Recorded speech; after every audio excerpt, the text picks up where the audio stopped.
Welcome, dear friends, to this most fascinating video about real-life encounters with the legendary Dogman. For many years now, people have been recounting stories of a creature that is part man, part dog, a creature that has captured the imagination of so many.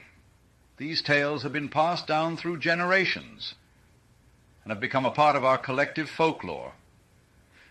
Whether we choose to believe in the existence of the Dogman or not, these stories are undeniably intriguing and have the power to transport us into the unknown. In this video, we shall be sharing with you some of the most chilling and spine-tingling encounters with Dogmen, as told by those who have experienced them firsthand. So please, do take a seat, relax, and allow yourselves to be enthralled by the tales that await you.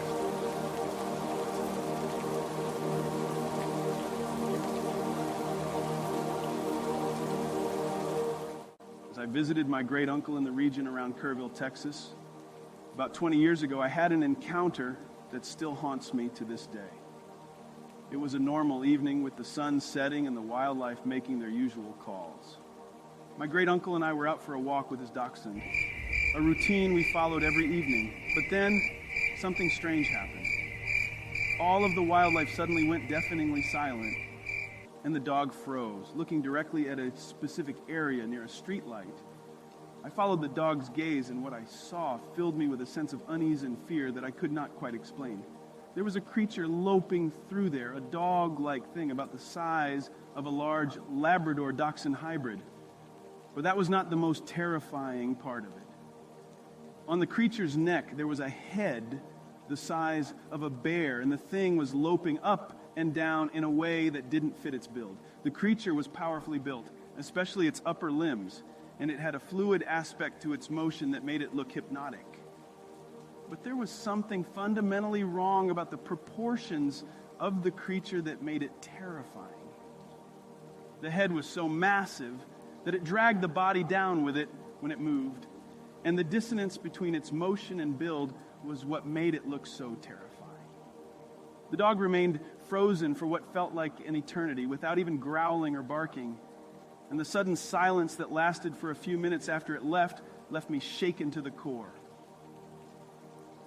As my only encounter with something like a cryptid, it remains a vivid memory, and one that still sends chills down my spine. I don't know what precisely that was, or if it was a dog man, but whatever it was no natural thing that made sense.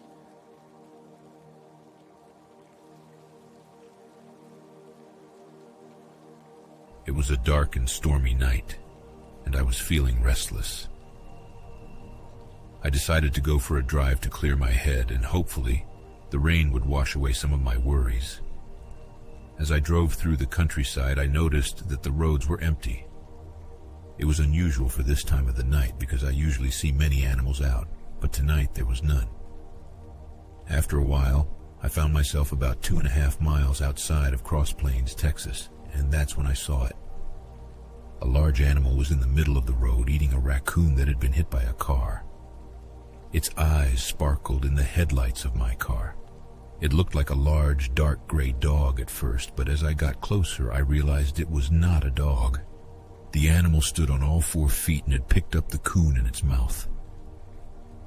It walked off the road, and as it got to the fence, the animal jumped over it effortlessly while still carrying the coon. I had never seen anything like it. The animal was walking on its hind legs, and it didn't even touch the fence. I couldn't believe my eyes.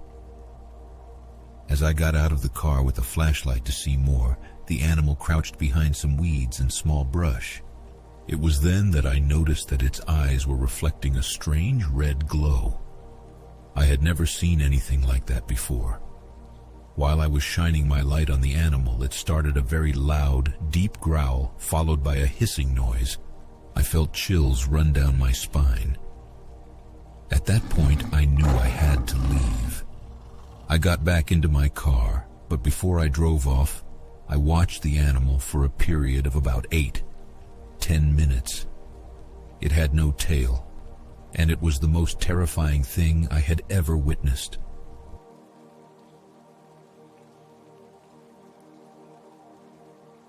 It was a frigid winter night in 2002, just 2 weeks before Christmas, and I couldn't sleep. I decided to go coyote hunting alone, despite having no cell phone or any means of communication. I set out into the woods at around 11:30 p.m., completely unaware of the terror that was about to unfold. I began my trek down a well-used trail, and after a while I reached a steep section covered with multiflora rose bushes. The snow was falling heavily, but I had previously cut a path, and it wasn't hard to navigate. I continued down the hill until I reached a large ravine that lay just a short distance from my house. Then I moved to my left, walking about 100 yards or so until I reached a shallow stream that I had to cross. After crossing the stream, I made my way up the long, snow-covered hillside trail until I finally reached the top. I quickly set up all my hunting gear and found a spot with a good backrest and firing lanes. My shotgun was leveled across my knees, and I sat there waiting in the bitter cold for my prey to arrive. 45 minutes to an hour passed, and I was getting colder and colder as the snow covered me by the minute. I decided to pack everything up and call it a night. However, when I reached for my red-filtered 1 mil candle power field spotlight, I saw something that would send shivers down my spine. Just 10 feet away from me, a creature was on all fours, nose to the ground, sniffing in my direction. When I turned on my light, the creature stood up, revealing itself to be a dogman, or what I could only describe as a cryptid canine. The creature didn't flinch at the light. Instead, it took a step towards me, lifting itself onto 2 legs. I fired a shot from my shotgun, hitting the creature in the right mid-upper portion of its ribs. The shot let loose a mist of blood in the red-tinged light of the spotting lamp. The creature let out a loud yelp and ran to the right, out of the light circle. I fired 2 more shots, but they missed their target. I walked in the direction the creature ran, forgetting to reload my shotgun. As I walked, I found a large pool of blood, and then a few feet further, I found less blood. This process repeated until I was around 30 feet from where I initially started, and there was no blood to be found, just footprints. Suddenly I realized how stupid I was for going after a wounded cryptid canine. I didn't know if there were more of these creatures in the area or if they hunted in packs.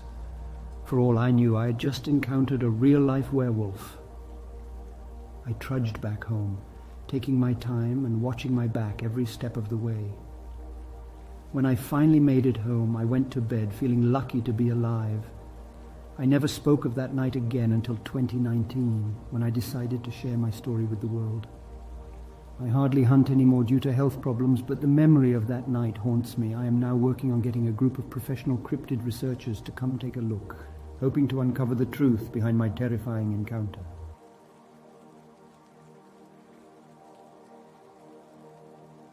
As my family and I recollect upon our decade-long tenure at our Colorado abode, we cannot help but ponder the enigmatic and eerie events that plagued our property. It commenced with seemingly trivial occurrences, such as the sound of snapping branches reverberating through the forest at nightfall. But it shortly escalated into something far more perturbing and petrifying. One fateful night, my 2 children were roused from their slumber by blood-curdling screams, and when I entered their chamber, I was aghast to find the window ajar, with telltale scratch marks marring the frame. The harrowing experience left us all unnerved and quivering with fright. Over the ensuing weeks, the peculiar sounds and apparitions we witnessed in the woods grew more ominous and daunting. The shadowy figures we glimpsed loitering in the gloom were ominous and forbidding, with luminescent orbs that seemed to pierce our very souls. It became abundantly clear that we were grappling with something far beyond our comprehension, and the terror we experienced was palpable. It was not until a few moons had waxed and waned that we finally ascertained the identity of the beings that shared our land. Upon conversing with certain locals about the disconcerting incidents that had transpired at our homestead, we discovered that a pack of lupine-like creatures had taken up residence in the woodland that stretched behind our domicile. We had inadvertently constructed our home in the midst of their territory. Initially, the prospect of such proximity to these beings filled us with horror, but in time we came to realize that they posed no harm to us. They seemed to be trying to establish a means of communication, though we could not fathom their intent. With each passing day, we found ourselves able to coexist with these creatures, albeit without any physical interaction. We could sense their presence, and it seemed they were also keeping watch over us. As the months wore on, our initial trepidation gave way to a tacit and unspoken understanding between us and the dogmen. We began to develop a mutual respect, recognizing that they posed no threat as long as we refrained from encroaching upon their territory. In retrospect, we understand why the dogmen came to regard us in the same light. We made no attempts to harm them, nor did we make any unreasonable demands upon their land. Instead, we made certain to leave food and water out for them as advised by the natives, though we never saw them partake of our offerings. Ultimately, we came to accept that these creatures were an inextricable part of our existence, and we took solace in the knowledge that we could share this land with beings whose nature and purpose remained a mystery to us. Though strange and inexplicable events still occur on our property from time to time, we no longer experience the same degree of dread and alarm as we once did. Instead, we have attained a sense of tranquility, secure in the knowledge that we coexist with creatures whose very existence eludes our comprehension. Thank you so much for listening today. Be curious, be human.